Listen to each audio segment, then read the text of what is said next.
अब बात करेंगे छत्तीसगढ़ की, जहां पर सक्ती जिले में वेदांता के पावर प्लांट में हुए धमाके में मरने वालों की तादाद 24 पहुंच गई है। 14 अप्रैल को बॉयलर की स्टील ट्यूब फटने से हुए इस हादसे के पीछे गंभीर लापरवाही सामने आ रही है। बड़ी खबर है, यहाँ पर दिल्ली से औद्योगिक सुरक्षा से जुड़ी केंद्रीय टीम भी जांच के लिए वहां पहुंच गई है।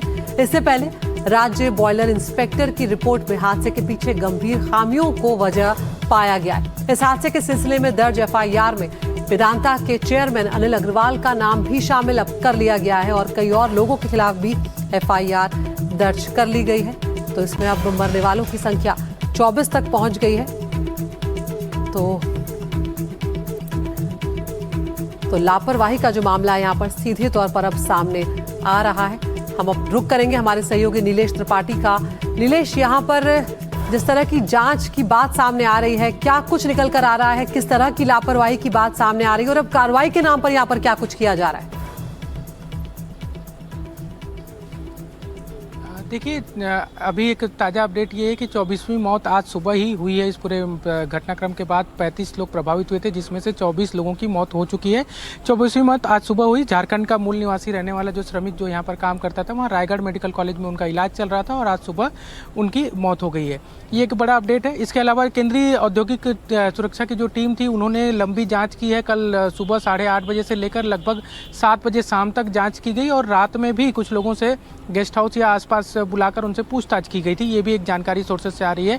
कई सारी खामियां हालांकि प्राथमिक रिपोर्ट में भी सामने आई थी। वजह तलाशी जा रही थी, उसमें बड़ी वजह ये बताई जा रही थी कि जो लगातार प्रोडक्शन का दबाव बढ़ता जा रहा था, इसी वजह से ऑपरेशनल फॉल्ट हुआ और ये हादसा हुआ। उसमें भी पीए फैन की खराबी को नज़रअंदाज करना, ये एक बड़ी वजह बताई जा रही है, क्योंकि सुबह 10:30 बजे 14 अप्रैल को पीए फैन में पहली बार खराबी को नोट डाउन किया गया था और उसके बाद 2 बार और खराबी नोट डाउन की गई। बावजूद इसके प्रोडक्शन जारी रखा गया, वो भी बढ़ते क्रम में। ये भी एक बड़ी वजह हादसे के पीछे बताई जा रही है। हालांकि अभी डिटेल रिपोर्ट आनी बची है, लेकिन केंद्रीय टीम और राज्य की टीम जो टेक्निकल एक्सपर्ट्स हैं, उन्होंने सैंपल इकट्ठा किए हैं, लॉग बुक वगैरह टलाते हैं, डिजिटल लॉग बुक टलाते हैं। कल की जो जानकारी मिल रही है उसके मुताबिक दिन भर न सिर्फ 14 अप्रैल के प्रोडक्शन या 1-2 दिन पहले के प्रोडक्शन, बल्कि पिछले सप्ताह के भी प्रोडक्शन के डिजिटल लॉग बुक जो है वो देखे गए हैं। और इसमें एक जानकारी अहम ये भी मिली है कि पिछले 1 साल से लगभग फंक्शनल था ये प्लांट।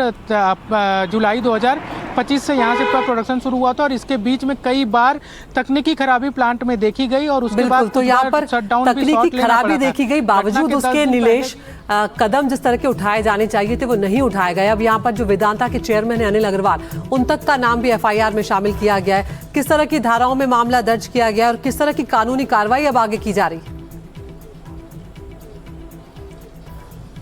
देखिए, जो चेयरमैन हैं उनके खिलाफ मामला दर्ज किया गया, अनिल अग्रवाल के खिलाफ। इसके अलावा इस प्लांट के जो प्रबंधक थे देवेंद्र पटेल सहित 19 लोगों को इसमें नामजद किया गया है।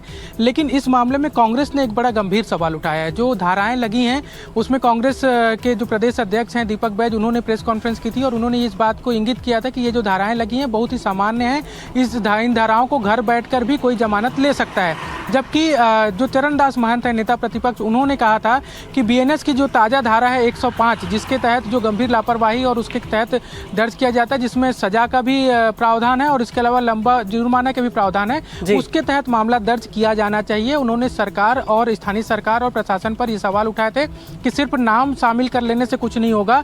अगर लापरवाही बड़ी हुई है तो धारा भी उस तरह की कड़ी लगाई जानी चाहिए। मौजूदा स्थिति में जो धारा लगी है वो सामान्य धारा है, इसमें बहुत ज़्यादा कुछ होना नहीं है। ऐसे में धारा बढ़ानी चाहिए। लेकिन जब हम स्थानीय प्रशासन और सरकार से इस मामले में हमने बातचीत की तो उनका ये कहना था कि अभी जांच शुरुआती है, जांच चल रही है। जैसे ही विस्तृत रिपोर्ट आ जाएगी, एक्चुअल कारण समझ आ जाएगा, उसके बाद निश्चित तौर पर धाराएं भी बढ़ाई जाएंगी और जो जिम्मेदार होंगे उन पर कार्रवाई भी की जाएगी।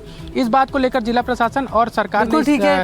नीलेश, आप नजर बनाए रखिए, लौटेंगे आपके पास। फिलहाल इस तमाम जानकारी के लिए बहुत बहुत शुक्रिया आपका। तो वेदांता पावर प्लांट हादसे पर अब एक्शन लगातार लिया जा रहा है। वेदांता ग्रुप के मालिक अनिल अग्रवाल पर एफआईआर दर्ज हुई है और आज एक और जान चली गई और उसके बाद मरने वालों का आंकड़ा 24 तक चला गया है। और सवाल अब यही उठाया जा रहा है कि इन 24 जिंदगियों का जिम्मेदार आखिर कौन है? छत्तीसगढ़ के सक्ती जिले में 14 अप्रैल को बॉयलर नहीं फटा था, कई परिवारों की खुशियां झुलस गई थीं। इस भीषण विस्फोट की शुरुआती जांच चीख कर ये बता रही है कि ये महज हादसा नहीं था, बल्कि ज्यादा मुनाफे और प्रोडक्शन के चक्कर में कंपनी प्रबंधन की घोर लापरवाही का नतीजा था। वेदांता ग्रुप कंपनी के निदेशक अनिल अग्रवाल और शक्ति में संचालित पावर प्लांट के डायरेक्टर देवेंद्र पटेल समेत कुल 8 लोगों के खिलाफ डभरा थाने में FIR दर्ज कराई गई है। फिलहाल इसमें कंपनी प्रबंधन और जो भी उस एरिया के जो भी रिस्पॉन्सिबल व्यक्ति हैं उनके खिलाफ FIR। इसमें तकरीबन नामजद 8 से 10 लोगों के खिलाफ नामजद FIR किया गया और अन्य की भी शामिल किए गए हैं। और इसमें हम लोग चाह रहे हैं कि अगर इसमें और भी किसी लोगों की अगर संलिप्तता पाई जाएगी तो निश्चित इसमें उनका भी नाम इस अपराध में जोड़ा जाएगा। 14 अप्रैल को बॉयलर 1 में 1 से 2 बजे के बीच में लोड बढ़ाया गया। उत्पादन बढ़ाने के लिए बॉयलर 1 की लोडिंग 350 मेगावाट से 590 मेगावाट कर दी गई। उत्पादन बढ़ाने की कोशिश में फर्नेस में दबाव बढ़ गया। फर्नेस यानी वो जगह जहां ईंधन जलाया जाता है। बॉयलर का फर्नेस दबाव झेल नहीं पाया और विस्फोट हो गया। अचानक दबाव बढ़ने से बॉटम रिंग हेडर के कनेक्टिंग पाइप फट गए।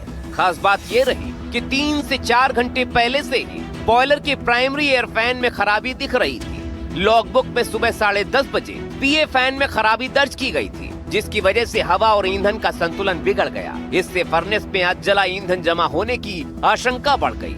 अधजले फ्यूल की वजह से फर्नेस में कम समय में ज्यादा दबाव पैदा होने लगा। इसी की वजह से विस्फोट की स्थिति बनी और ब्लास्ट हो गया।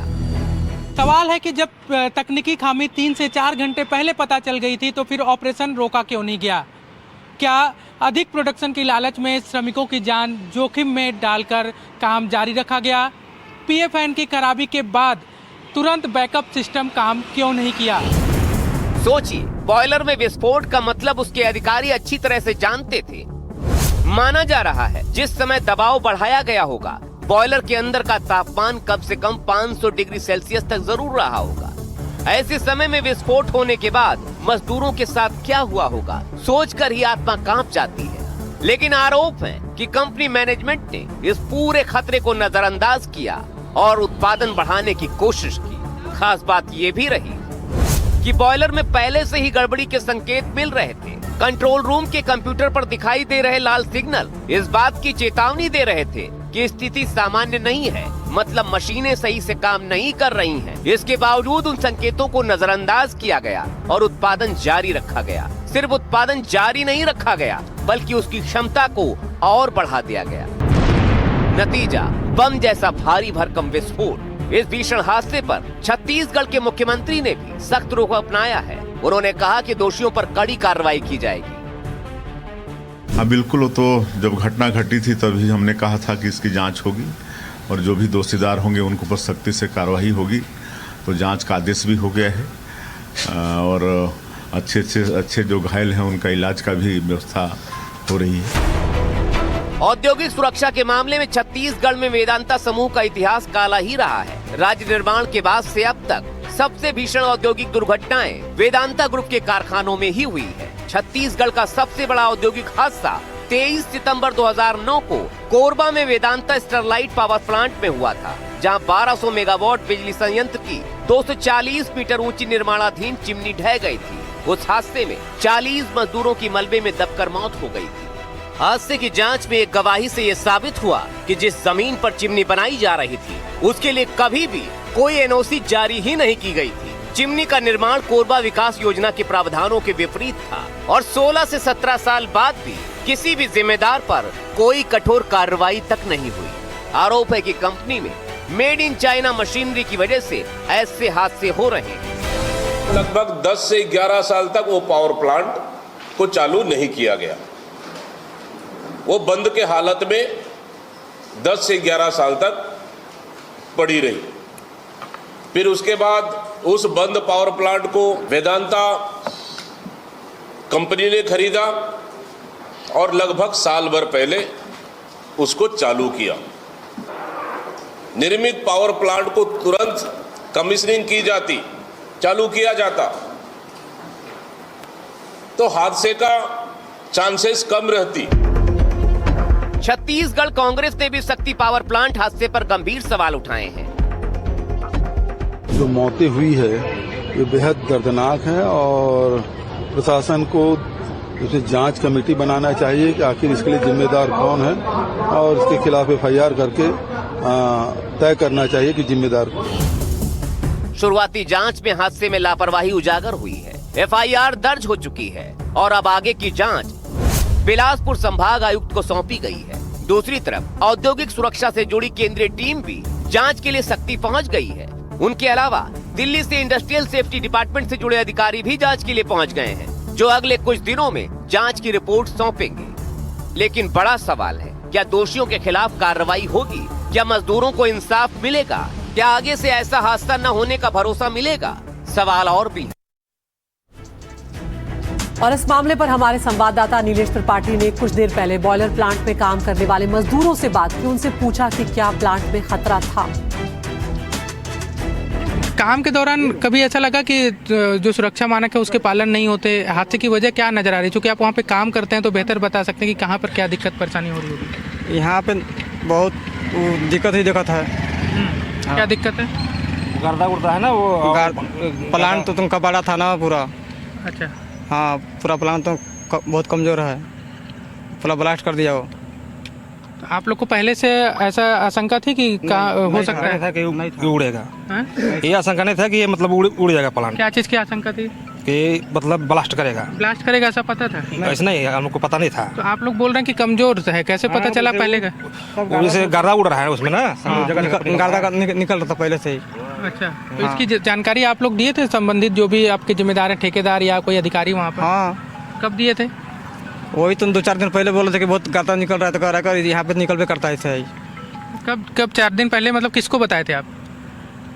अब हम किसको बोलेंगे यहाँ पे? नहीं, मतलब आप लोग, हम लोग को सुपरवाइजर काम कर रहा था। कौन है सुपरवाइजर आप लोग का? कौन था सुपरवाइजर? भी काम उसका खत्म हो गया, तरुण था, वो खत्म हो गया। वो भी खत्म हो गया सुपरवाइजर जिनको आप लोग बोले थे? हाँ।